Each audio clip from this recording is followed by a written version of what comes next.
Bapak absen dulu ya, Bapak cek absen kalian dulu.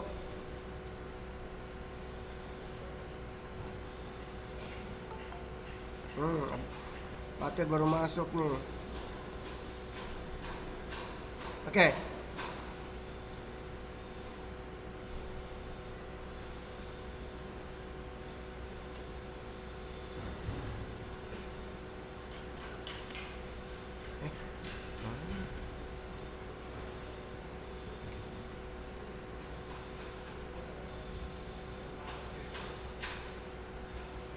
Oke, kita belajar menelaah struktur dan kebahasaan teks berita.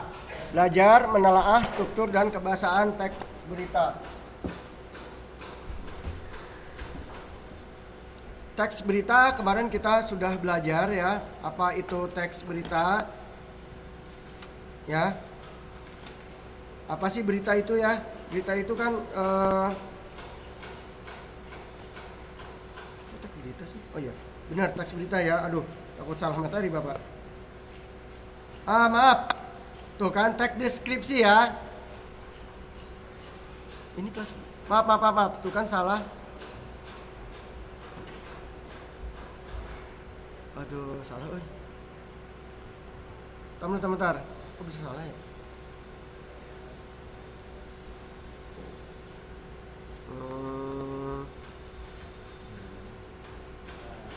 Salah file. Teks berita kelas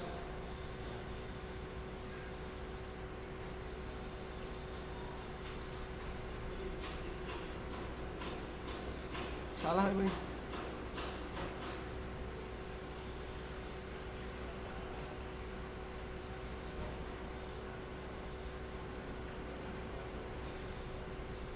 Bukan yang ini. Kok salah? Bentar, kok salah materinya?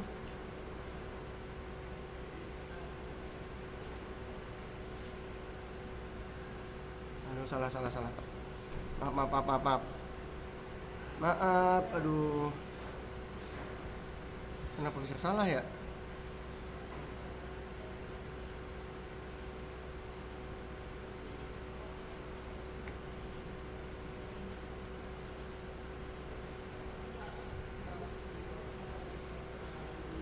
Maaf, Yang ini ya. Kita belajar struktur teks deskripsi ya. Teks deskripsi. Pelajaran bahasa Indonesia. Coba dimatiin ya mic-nya. Ternyata tadi kelas 8 ya.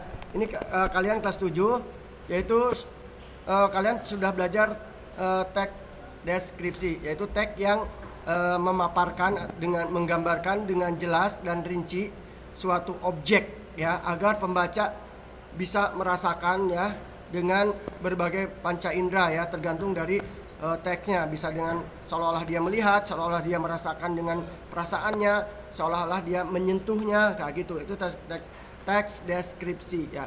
Nah, kita belajar. Belum berubah gambarnya. Iya, belum berubah. Oke, kita stop aja ya. Masih teks berita. Oke.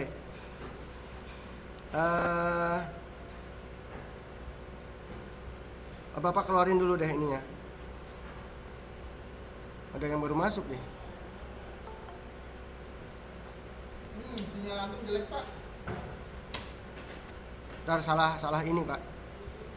Salah presentasi. Sinyal antum tuh lagi turun. Ya, teks deskripsi. Oke, kita belajar struktur teks deskripsi ya. Bahasa Indonesia kelas 7 SMP melanjutkan materi kemarin tentang teks deskripsi, sedangkan pada hari ini kita belajar strukturnya ya. Struktur karangan teksnya dan struktur kebahasaannya. Oke. Bersama saya Bapak Endang Herdiana SPD. Oke. Struktur deskripsi itu terdiri dari dua bagian khusus ya. Terdiri dari dua bagian. Ada deskripsi umum. Deskripsi umum ini disebut identifikasi ya, identifikasi. Nah, biasanya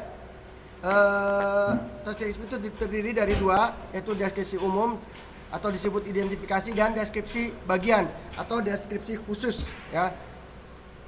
Nah, dua bagian ini merupakan satu kesatuan ya, dan di paragraf pertama itu biasanya deskripsinya secara umum atau identifikasi atau pengenalan lah ya, pengenalan apa yang akan dijabarkan atau yang akan digambarkan. Nah, yang kedua berupa gambaran umum terhadap objek. Di identifikasi itu umum. Paragraf pertama biasanya ya, dia akan menggambarkan secara umum, tidak secara mendetail ya. Namanya juga deskripsi umum atau identifikasi. Oke. Paragraf kedua yaitu paragraf khusus pertama ya, paragraf khusus pertama pada dia berada di paragraf kedua deskripsi. Itu bisa, paragraf khusus ini bisa lebih dari satu atau dua, atau tergantung apa yang berapa poin yang mau dijelaskan ya, berapa yang akan digambarkan lah. Nah, kalau deskripsi umum itu menjelaskan secara umum, mengidentifikasi secara umum terhadap objek. Nah, kalau deskripsi bagian atau deskripsi khusus ini merupakan gambar lebih lanjut dari deskripsi umum ya. Ini lebih terperinci dari deskripsi umum ya. Sehingga yang membaca ini dapat menggambarkan ya, tergambar ya, seolah-olah dia mendengar, mencium atau merasakan dengan perasaannya atau merasakan dengan sentuhannya ya. Itu jadi dapat diambil kesimpulan bahwasanya teks deskripsi itu terbagi dua. Yang pertama penjelasan umum, kemudian penjelasan detailnya di deskripsi bagian atau deskripsi khusus. Dan deskripsi umum biasanya satu paragraf pertama aja. Sedangkan deskripsi khusus bisa berparagraf-paragraf ya. Oke, bisa dia melanjutkan deskripsi umum bisa lebih dari 1, 2, 3, 4 ya, tergantung apa yang mau digambarkan. Nah,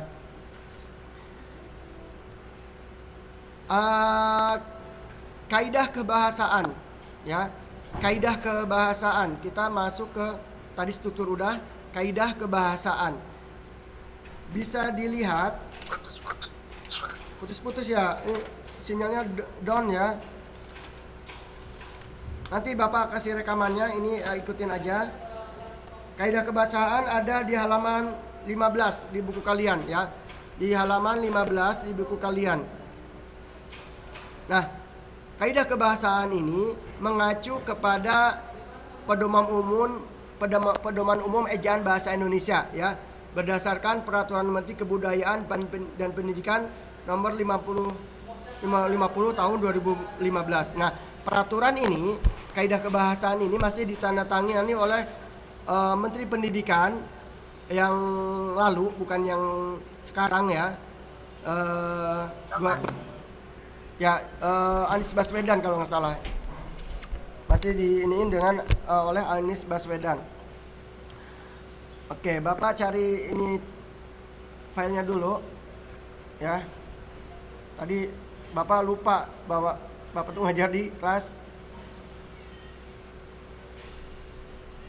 Nih ada Permendikbud. Oke, Bapak ini lagi ya. Bapak keluarin dulu. Putus-putus terus ya.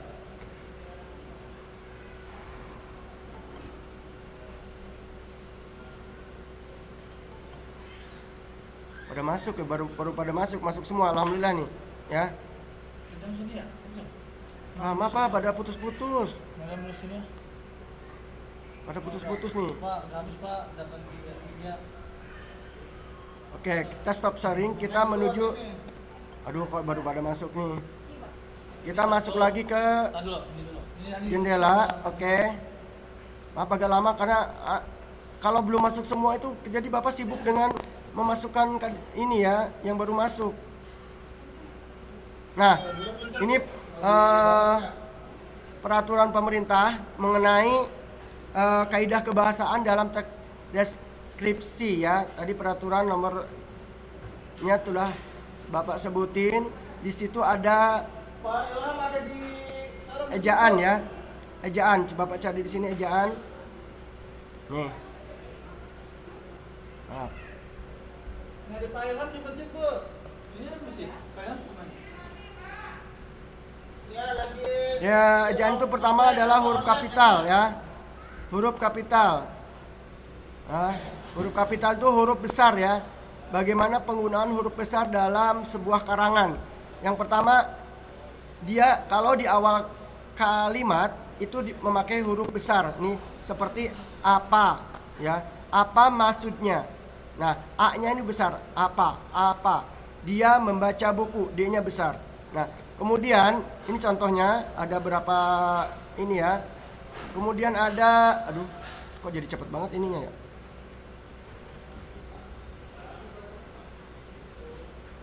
Ini kepleset kursornya ya. Agak ngeheng. Lihat aja di buku kalian ya. Huruf pertama, terus huruf kapital sebagai huruf pertama unsur nama orang ya. Umpamanya Endang. Maka nih Amir Hamzah atau Endang. Endang E-nya dibesar. Ini Amir Hamzah juga nama pertama nama keduanya itu di depannya huruf besar. Ya. Sedangkan untuk jenis ini ada catatan ya. Untuk jenis satuan ukuran, nama jenis dan satuan ukuran. Nama jenis itu ikan mujahir umpamanya. Ikannya itu kecil, mujahir padahal nama ya, tapi dia karena nama jenis jadi ikan mujahir, semuanya huruf kecil. Mesin diesel, mesin diesel ini juga semuanya huruf kecil karena dia jenis. Terus 1 ampere itu ukuran biasanya di listrik ya, 5 ampere umpamanya. Nah, ini ampernya semuanya huruf kecil ya. 10 volt karena dia takaran ya, ukuran maka kecil ya. 5 watt gitu umpamanya ya. 1 kilogram. Nah, K-nya juga huruf kecil. Dan meskipun nama orang ya, kan nama orang tuh huruf besar, tetapi untuk nama orang yang bermakna anak dari ya, seperti binti ya, itu memakai huruf kecil. Nih umpamanya Abdul Rahman, A-nya besar, R-nya besar. Tetapi bin, B-nya kecil. Bin Zaini, Zaininya Z-nya huruf besar ya. Seperti itu. Endang bin Nuruddin, E-nya huruf besar ya. Endang bin-nya huruf kecil, Nuruddinnya huruf besar, seperti itu. Jadi untuk apa anak dari ya yang melambangkan anak dari itu pakai huruf kecil ya. Di Belanda, di Eropa juga ya, Eropa sama Belgia dia biasanya pakai Charles Adrian van Ophuijsen ya, van-nya huruf kecil ya, namanya huruf besar, huruf pertama nama di kata pertamanya itu di huruf pertama itu huruf besar, yang lain kecil, tapi ketika anak dari Ophuijsen itu huruf kecil ya. Ayam jantan dari timur. Ini juga apa ya? Huruf pertama kata yang bermakna anak dari timur. Ini kan dari ya, itu ayam jantan anak dari timur. Darinya itu seolah-olah anak dari timur gitu ya. Mutiara dari selatan ya. Orang selatan nih berarti dia ya. Ini huruf kecil juga. Walaupun mutiara besar, selatannya besar. Di dalam petikan juga, petikan itu tanda titik dua ada sebuah kalimat, maka ini hukumnya sama dengan kalimat biasa ya. Jadi ada kalimat di dalam kurung, dalam petikan itu dia huruf besar. Huruf besarnya, huruf pertamanya besar ya. Terus nama Alkitab, nama ini huruf besar, nama agama ya. Gelar juga itu huruf besar, sultan, profesor ya, itu huruf besar ya untuk gelar. Walaupun selamat datang yang mulia, yang Y-nya besar, M-nya besar. Ya, kalian baca-baca aja nanti karena nggak mungkin dijelasin semua, waktunya akan banyak menyita. Terus ini huruf kapital huruf pertama nama geografi ya. Penamaan geografi itu wilayah ya, wilayah lembah Baliem itu huruf besar semua ya. Huruf pertamanya huruf besar ya. Sedangkan untuk jenis ya, jenis itu huruf kecil. Jeruk Bali, J-nya kecil, R-nya kecil ya. Jeruk Bali, kacang Bogor. Kan Bogor tuh kota ya, tapi dia dipakainya untuk jenis kacang. Jadi kacang Bogor semuanya huruf kecil, walaupun ada nama kota, karena itu udah dipakai pada jenis kacang-kacangan ya. Ini banyak, nanti baca-baca aja ya. Ini ada di buku juga ada ya, cuman ini nih ini satu filenya itu berlembar-lembar ya. Bagian penggunaan huruf miring, ini huruf tebal di laporan ada semuanya. Biasanya kalau Bapak mungkin kayak gini tuh di skripsi ya, dulu di skripsi itu semuanya harus betul ya. Harus makanya bisa berbulan-bulan ya. Udah selesai dicoret-coret lagi ya. Tadi ejaan udah ya, huruf besar. Kemudian tanda baca halaman 18. Tanda baca juga harus diperhatikan, di mana ada tanda titik di akhir kalimat ya, di akhir pernyataan. Ada koma itu jadi kalimat dia berhenti tapi belum selesai kalimatnya, itu biasa pakai koma ya. Atau gini, kalian manggil adik kamu, Dek, tunggu aku. Nah, D-nya itu koma karena kalimatnya belum selesai. Dek, koma, tunggu aku, titik. Nah, seperti itu. Itu harus betul ya dalam sebuah teks karangan ya. Tuh, ini tanda baca banyak aturannya. Tanda titik, koma, tanda hubung ya, tanda pisah, tanda seru ya, ngerti ya, tanda seru atau elipsis ya, tanda petik, tanda tanya, tanda kurung. Ini harus diperhatikan dalam membuat karangan ya. Harus diperhatikan dalam membuat karangan, sebuah karangan, baik itu deskripsi ataupun yang lain. Kemudian ada diksi ya, kita balik lagi ke ada yang baru masuk nih. Kita stop dulu sharingnya. Kita balik lagi ke tadi ada yang ketolak sama Bapak nih. Soalnya dia baru masuk saat Bapak salah pijit. Dia masuk lagi deh. Mau ngakak dulu ya. Kita masuk lagi ke apa ini?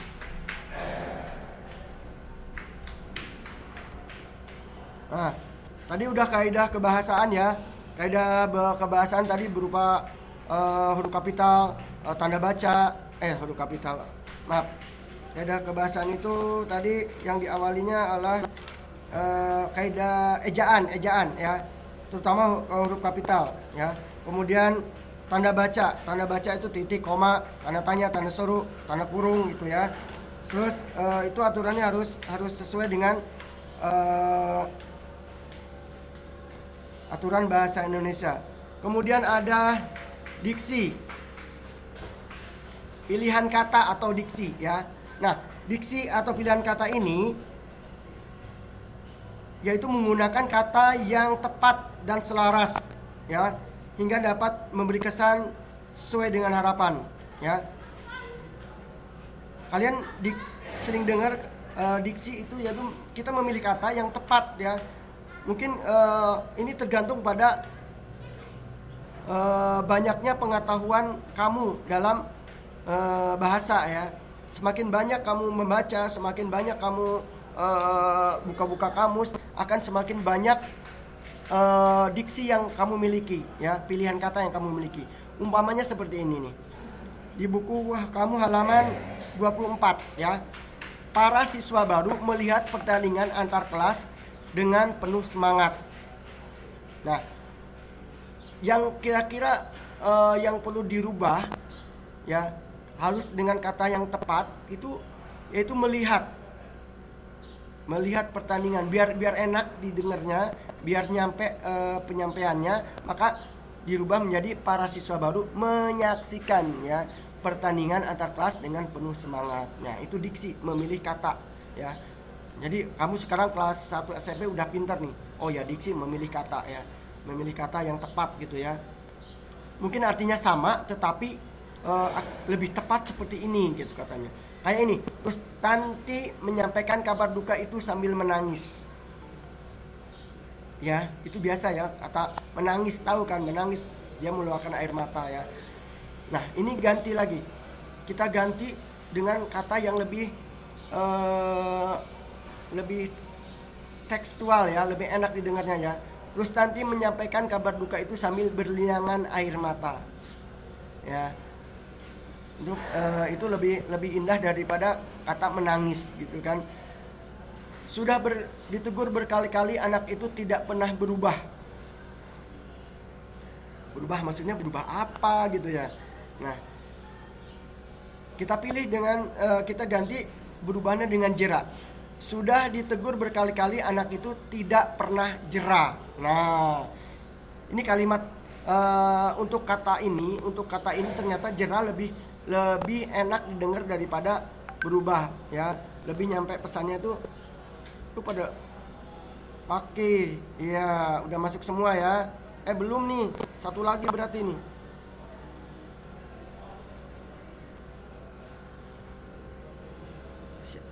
Kalau Bapak sebenarnya dari dulu suka ngarang, tapi ngarangnya pendek-pendek ya. Ngarangnya pendek-pendek. Jadi kalau disuruh guru ngarang, Bapak cepet biasanya. Bikin puisi, bikin apa cepat Bapak biasanya. Bapak suka bahasa ya, alhamdulillah. Oke, kita balik lagi ke presentasi. Oke, gambar mobil ya. Nah, tadi kita setelah poin A, B, C ya, pilihan kata atau diksi, kita masuk ke tata kalimat ya. Tata kalimat itu apa sih ya? Tata kalimat ini kita memilih kata kalimat ya, dengan memilih kalimat menggunakan kalimat bisa dalam bentuk dua kalimat ya. Kita memilih kalimat bisa dengan dua jenis kalimat, yaitu kalimat tidak efektif sama kalimat efektif ya. Ini kalimat efektif. Bagi siswa yang kehilangan buku catatan bahasa Indonesia, dimohon menghubungi petugas perpustakaan. Ini kalimatnya kurang efektif ya, tidak efektif ya. Coba dihilangin baginya. Jadi siswa yang kehilangan buku catatan bahasa Indonesia dimohon menghubungi petugas perpustakaan. Kalau diksi tadi memilih kata, kalau ini tata kalimat ini apakah kalimatnya tepat atau enggak, bisa dibuang, bisa ditambah ya, atau dirubah ininya, itu tata kalimat ya. Iya nggak apa-apa. Saya coba dulu ya Bu ya. Seperti ini. Dalam rapat itu memutuskan bahwa setiap siswa wajib mengikuti kegiatan pramuka, ekstrakurikuler pramuka. Nah, dalam rapat itu ternyata ini nggak ada komanya, harusnya ada koma ya. Nah, diperbaiki menjadi efektif. Diputuskan bahwa setiap siswa wajib mengikuti kegiatan ekstrakurikuler pramuka. Oh, ini cukup efektif belum ya? Oke. Bagus ya, nggak efektif. Tapi ternyata bisa dibikin ringkes lagi ya. Dibuanglah dalam rapat itu ya. Akhirnya menjadi rapat itu memutuskan bahwa setiap siswa wajib mengikuti kegiatan ekstrakurikuler pramuka. Jadi kalau kalimatnya bisa lebih dibuang kata-katanya tapi maknanya tidak berubah, itu akan lebih bagus. Biasanya gitu ya. Bapak menulis paragraf nih, ternyata sama dosen dicoret, cet berapa biji gitu ya, dicoret. Oh iya ya. Kenapa setelah kita edit? Oh iya. Kebanyakan itunya, jadinya katanya kebanyakan, kenapa nggak lebih singkat aja. Nah gitu, ini kalimat efektif itu seperti itu ya. Lebih enak di ininya ya, lebih enak dibacanya lagi. Terus ke poin selanjutnya ada kepaduan paragraf dalam mengarang ini. Jadi kita Ini bukan libur. paragrafnya harus padu ya, harus ada keterkaitan ya antara paragraf yang satu dengan paragraf maaf, dengan apa, dalam satu paragraf itu harus ada keterkaitan antara kalimat satu dan kalimat yang lain. Ini contoh di buku kalian ada juga Bapak foto ya, halaman 26, bisa dilihat halaman 26, dan ini teks, kalau kamu nggak kelihatan ini ada. Contohnya ini dalam satu paragraf ya. Ini dalam satu paragraf. Perpustakaan bisa dikatakan sebagai jantung ilmu pengetahuan. Buku-buku yang tertata rapi bisa menimbulkan kesan yang menyenangkan bagi pembaca. Anak-anak yang pintar dan berprestasi rata-rata gemar membaca di perpustakaan. Para pemimpin yang sukses juga gemar membaca. Kebiasaan membaca sejak dini perlu terus dikembangkan agar generasi masa depan negeri ini memiliki kepribadian yang kuat dan tangguh. Nah, ini dilihat satu kata ke kata yang lain apakah nyambung enggak ya. Bapak kasih contoh, perpustakaan bisa dikatakan sebagai jantung ilmu pengetahuan ya. Buku-buku yang tertata rapi bisa menimbulkan kesan yang menyenangkan bagi pembaca. Nah, ini nggak nyambung nih. Perpustakaan bisa dikatakan sebagai jantung ilmu pengetahuan. Buku-buku yang tertata rapi ini nggak nyambung ya. Ini nggak padu ya, nggak padu. Artinya bisa kalian padukan itu dengan menghilangkan mungkin menghilangkan dia di delete aja biar nyambung gitu, bisa kalau satu kalimatnya, atau kalian tambah ditambah ya, ditambah lagi ini coba ditambahin lagi nih kalimatnya biar nyambung gitu ya. Gimana caranya gitu, biasanya gitu ya kalau kita bimbingan bimbingan skripsi kan kadang gitu nih, ini mau diperbaiki Bu, ya udah kamu tambah atau kurangin katanya gitu. Jadi biar nyambung dalam satu paragraf itu antar kata pertama, kata kedua, kata ketiga itu harus berkaitan.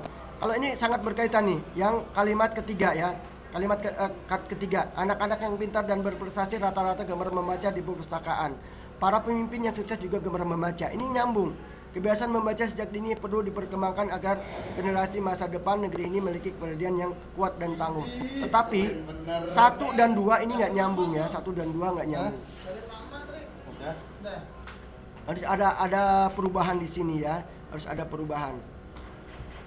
Nah, setelah kalian belajar tentang bagaimana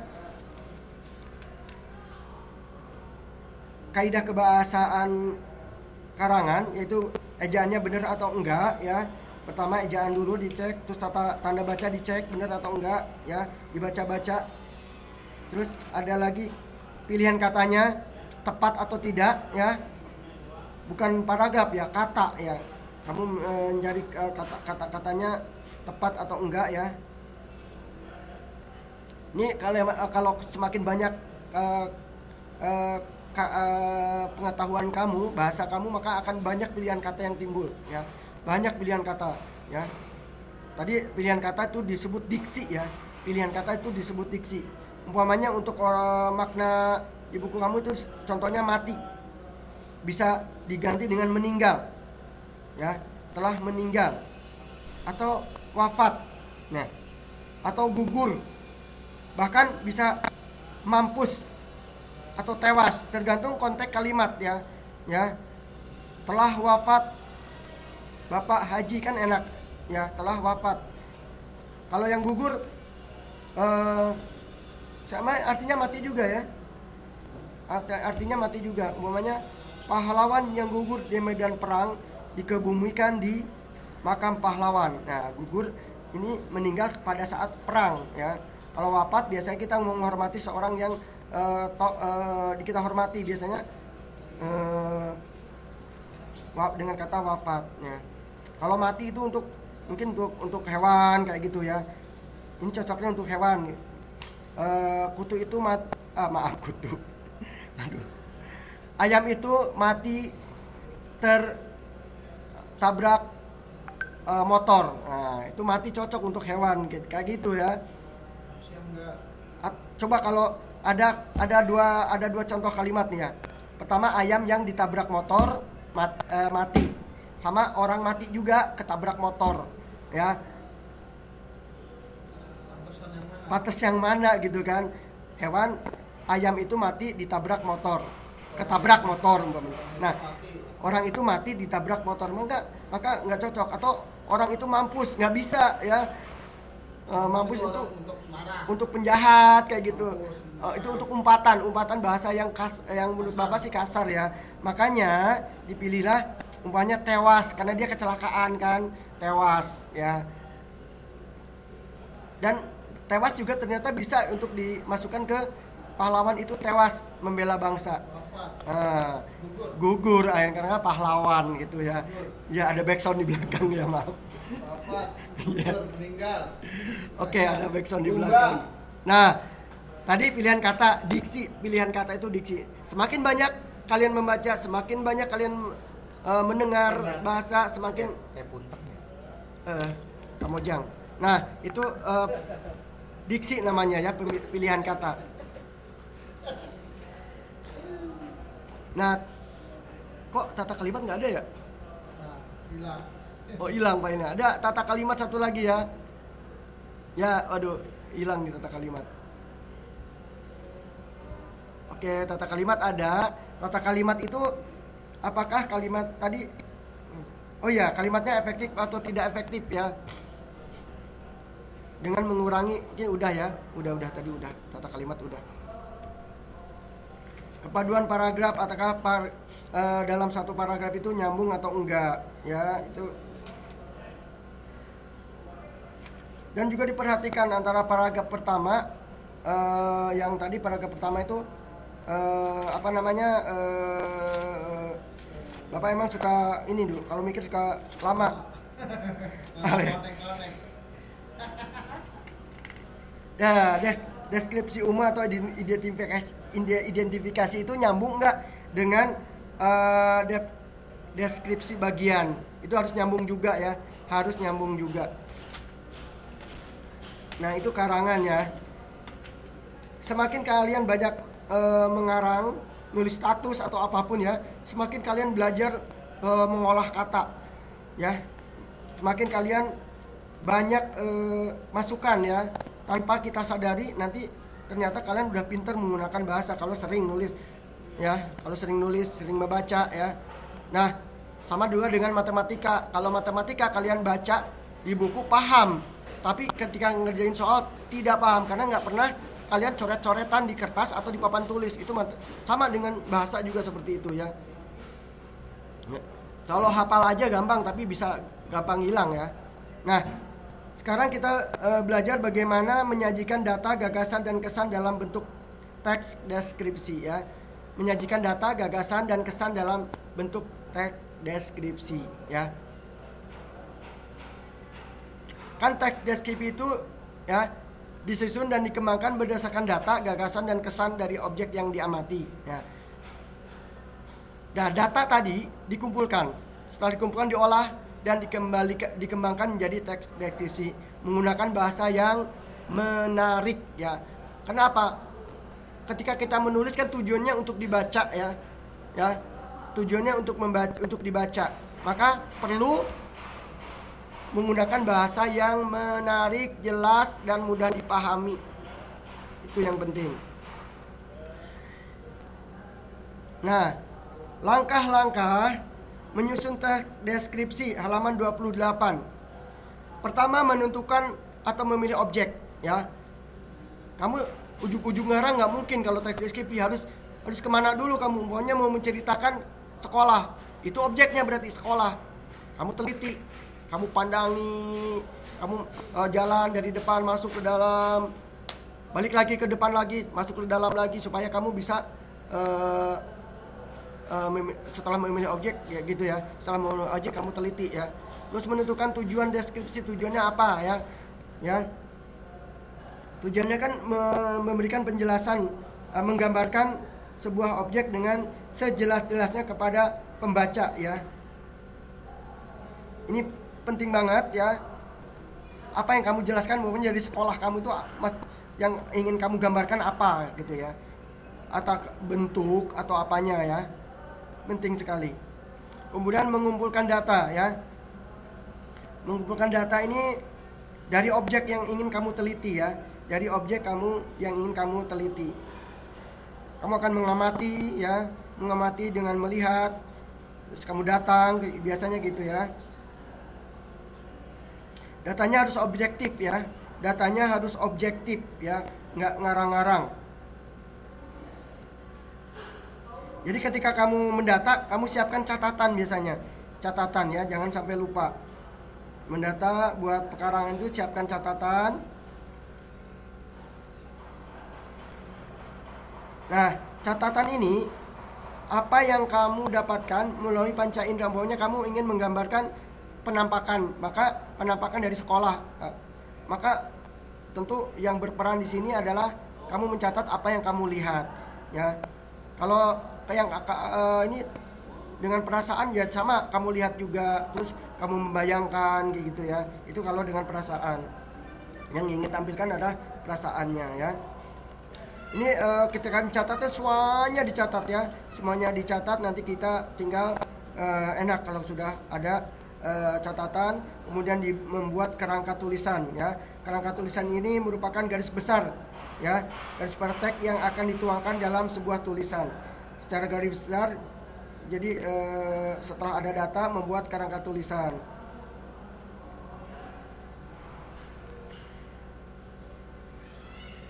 Kalau kita tidak membuat kerangka tulisan, maka karangan kita itu nggak terarah. Makanya untuk mengarahkan tulisannya biar pengolahan tulisan lebih jelas dan terarah, diperlukan kerangka tulisan.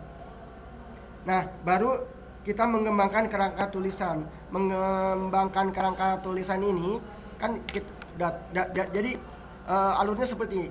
Kita milih objek, oke, sekolah.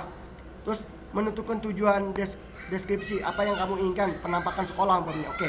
Terus kamu datang mengumpulkan data ke sekolah, dari penampakan depan ke belakang ke dalam. Terus kamu bikin kerangka tulisan dari data yang kamu peroleh ini, dibikin kerangka tulisan. Nanti Bapak lihat kerangka tulisannya ada di buku kalian, nanti kerangka tulisannya ya. Terus mengembangkan kerangka tulisan, mengembangkan kerangka tulisan ini boleh dibilang langkah akhir ya, tetapi bukan benar-benar akhir, belum. Ini udah berupa paragraf, udah berupa karangan ya, kalau mengembangkan kerangka tulisan ini. Nah, coba kita lihat di buku kamu halaman 30, seperti ini ya prosesnya nih. Objek, ruang OSIS, oke. Tadi kan sekolah, ini ruang OSIS katanya. Terus tujuan memberikan gambaran ruang OSIS sejelas-jelasnya kepada pembaca. Oke. Itu tujuannya. Setelah menentukan tujuan, baru kalian masuk ke data ruang OSIS ya. Didata semua ukuran, bersih dan terawatnya ya, lantainya mengkilat ya. Apa ini? Meja, kursi tertata rapi, itu ditulis semua, baru dibikin kerangka tulisan ya. Kerangka tulisan, ingat dalam teks deskripsi ini adalah ada dua hal penting di sini, yaitu deskripsi umum ya. Deskripsi umum ya. Deskripsi umum ini pengenalan lah ya, apa yang kamu ingin deskripsikan. Pengenalan atau dalam bahasa lainnya identifikasi. Kemudian baru masuk ke deskripsi bagian. Nah, di deskripsi bagian ini kamu akan menjelaskan semuanya ya. Semuanya berurut dari atas di depan sampai ke dalam ya. Kalau kamu menekan orang, maka dari dalam sampai menjelaskan Bapak nih, Pak Endang. Pak Endang berarti kamu kenalin, Pak Endang adalah guru bahasa Inggris dan bahasa Indonesia di SD Islam Darus Solihin, rumahnya di Jati Bening. Udah, tambahin lagi lah supaya masa cuma 2 kalimat aja gitu ya, minimal 3 kalimat atau 4 kalimat ya. Kemudian paragraf selanjutnya adalah deskripsi bagian. Dari kamu harus berurut. Deskripsi bagian kalau dalam sekolah berarti kamu dari depan ke belakang, terus ke dalam. Nah, sedangkan kalau orang nerangin pandang berarti kamu harus urut dari atas sampai dari rambut, kepala Bapak, bentuk muka Bapak kali ya, mata Bapak yang sipit gitu umpamanya ya. Janggutnya tipis, dijelasin semua sifat-sifatnya, terus baru ke tubuh, turun ke bawah ke kaki ya. Kayak gitu, itu deskripsi harus urut. harus urut dan harus jelas, harus rinci ya, sehingga orang lain menggambar ketemu Pak Endang tuh, ini orangnya nih. Soalnya kata Aspar, Pak Endang tuh seperti ini, sesuai deskripsi karangan yang dibikin Aspar umpamanya. Satu lembar aja udah menjelaskan Pak Endang, terus ketemu tuh langsung ini dia Pak Endang gitu. Itu tes deskripsi, ribet banget. Itu teks deskripsi. Oke. Nah, selanjutnya menyunting teks ya. Menyunting teks, bukan menyunting yang lain ya. Bukan yang menyunting yang lain, tapi menyunting teks. Maksudnya adalah setelah tadi apa ya tadi? Maaf. Setelah bikin kerangka dan dikembangkan kerangka tersebut, maka udah jadi karangan, kalian harus menyunting. Menyunting itu kayak mengedit.